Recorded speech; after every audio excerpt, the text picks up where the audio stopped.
I was looking at the scriptures that we were talking about today, and that's Psalms 33 and 11 for the young graduates and the young people that are here today.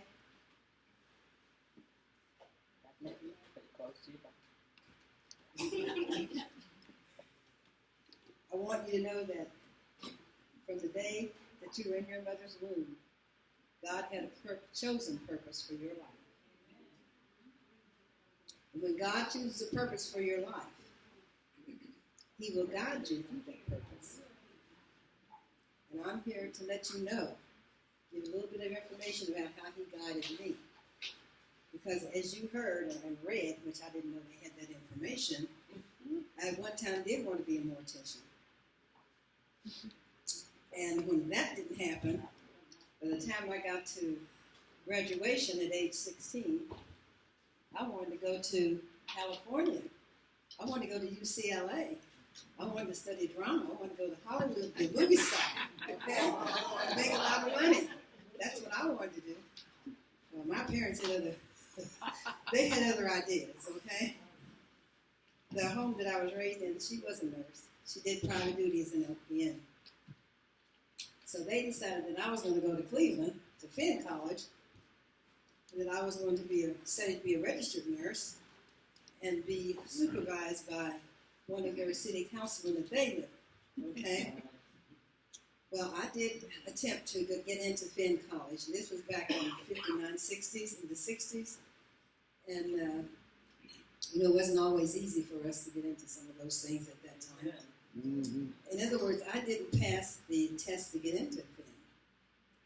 And now that I look back, I don't know if it was me or them. So I had to think about that.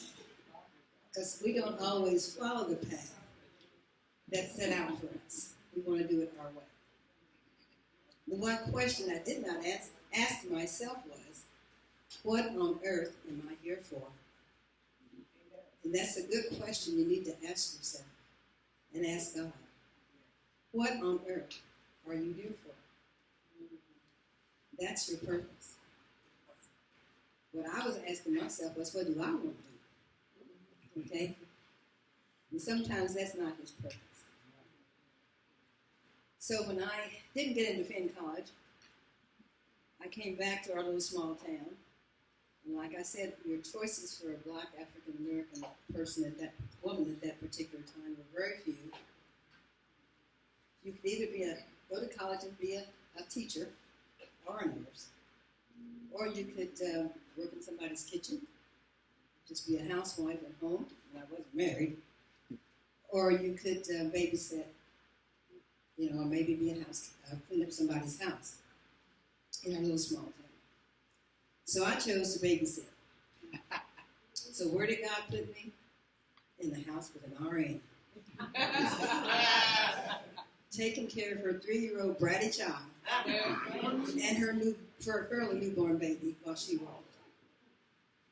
Well, I figured I didn't want to do that for very long. So we had some conversations, and I had told her about my experience of wanting to be a nurse, or going to be a nurse. So God put me in the place with her, and she ended up calling people in Lexington, Kentucky. She was white. Okay? This was very close to time for school to start. She said, well, maybe you can go be an LPN. I said, okay, we'll try that. The school kept saying, we're not getting her information. So she said, well, let me call up there.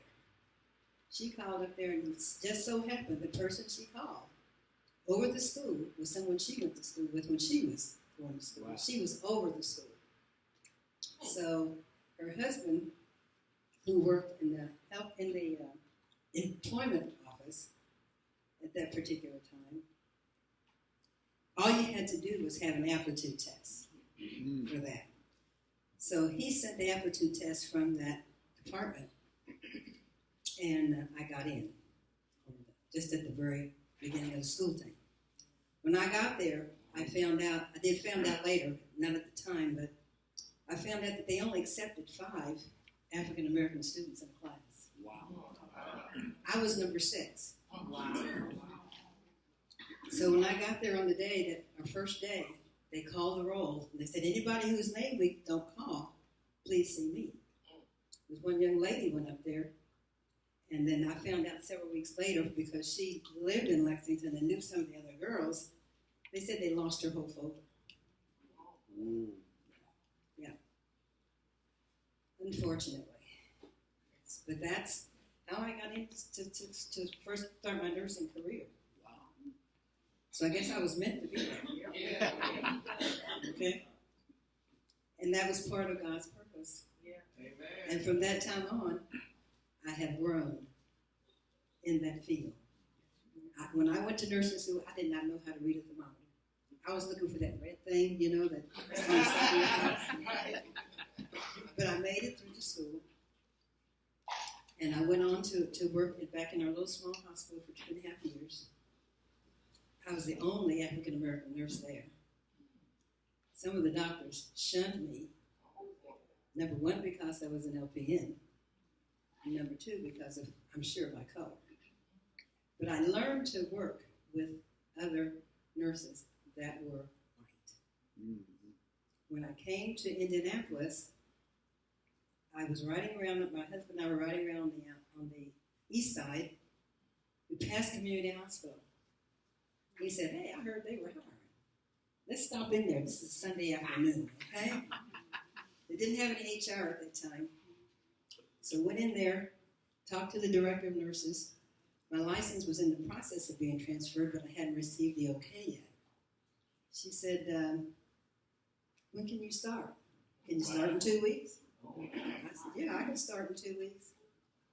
She said, good, as long as you supply for the license, you can start in 2 weeks. There were only 2 African-American nurses at Community Hospital East at that particular time. But that, again, I think that was God's purpose. That's where He placed me. I was at Community Hospital 1962. 1966 was where I started out there until 2009. I grew up there. They gave me my education. They paid for my RN. They paid for my BSN.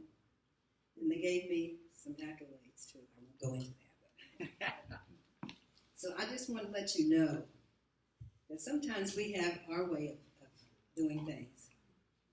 But the things that I wanted to do, even after I became a nurse, there were some other things I wanted, other areas in nursing I wanted to do. God blocked that. And the next thing that He gave me was better than what I was wanting to do. That's right. So always ask Him, what is it that you want me to do, Father? Or if somebody offers you something, even if it sounds pretty good, it'll make a lot of money or whatever, say, hey, God, is this what you really want me to do? Right. Because if it is what He wants you to do, whether you know anything or not, He will see that you have everything you need to do. That's right. I'm a living witness to that. And your purpose never is limited. That's right. Not until you leave this earth, and probably after that. I don't know what happens after that.